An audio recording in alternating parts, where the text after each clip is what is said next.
They'd like to, Tom. It sounds like there has been some tinkering, but the main thrust of this is still a 10% tax credit for the onshore downstream processing of critical minerals. When I spoke with the Minister Madeleine King a bit earlier, she confirmed that despite the current price woes being experienced by that lithium sector, the government has no plans to bring forward the scheme. Have a look. At the moment, 2027 is the start date, Ash, and that gives us time to make sure the structure around the production tax incentive works as it's intended to. It also is the pathway for the incentive to work properly. What we know about lithium is a commodity that is subject to a lot of international shocks, and that's what we've seen. The opaque nature of the international market means it does come under a lot of pressure, but it is a very new industry in this country, and that's why the production tax incentives are so important, because it does incentivise that investment that we will need in the face of those international market pressures. There had been some debate over whether the tax credits should be available to foreign entities. As you know, one of the major lithium processing plants in WA's Kwinana is half owned by the Chinese. Are you comfortable giving millions of dollars in tax relief to a Chinese company like Tianqi? Well, our focus is on making sure that those products are refined here in Australia, in a future made in Australia. So to have lithium spodumene ore refined into lithium hydroxide in Kwinana and in Kemerton in the southwest in Western Australia is really important.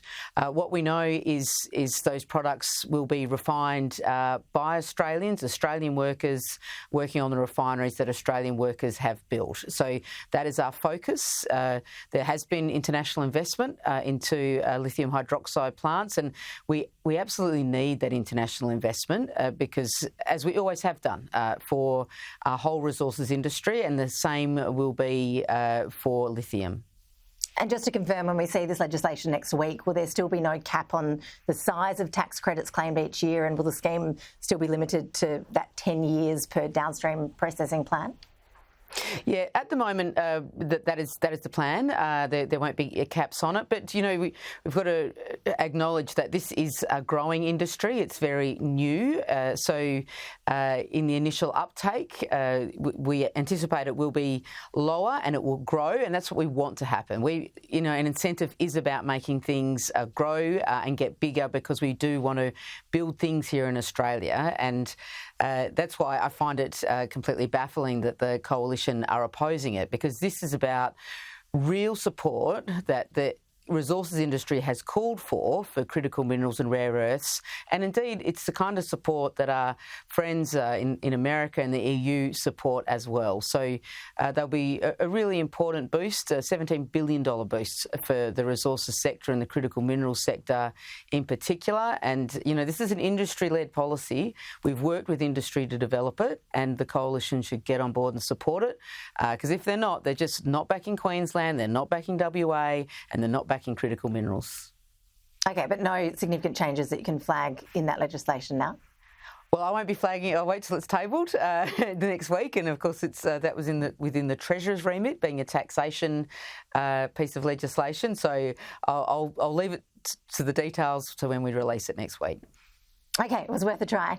The tax credits have echoed the incentives available under Biden's Inflation Reduction Act. Yeah. What is your expectation as to how Donald Trump will handle that and the impact that will have on Australia's sector?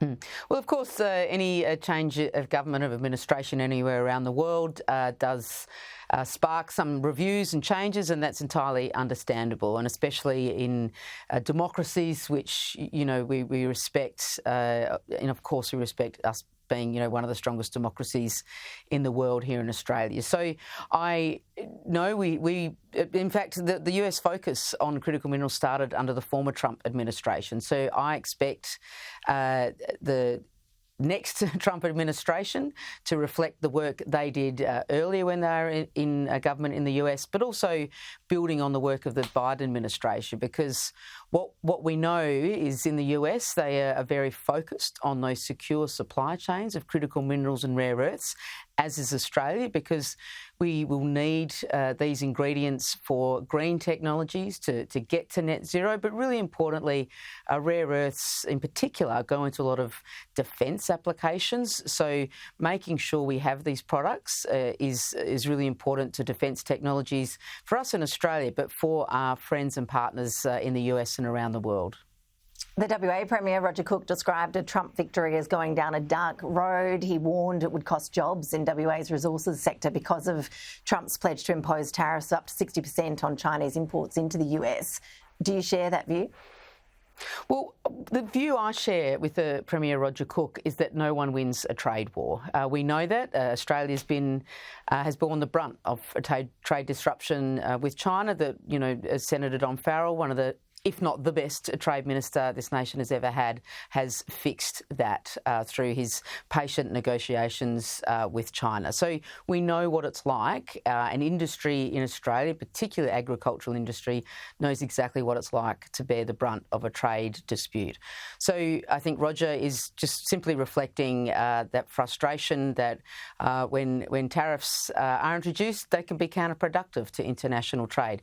Having said that, in critical minerals, we know there is trade disruption right around the world because we have that opaque market. So we need to be thoughtful about what we can do to make sure our industry survives the downturns in prices and the market manipulation that comes from elsewhere.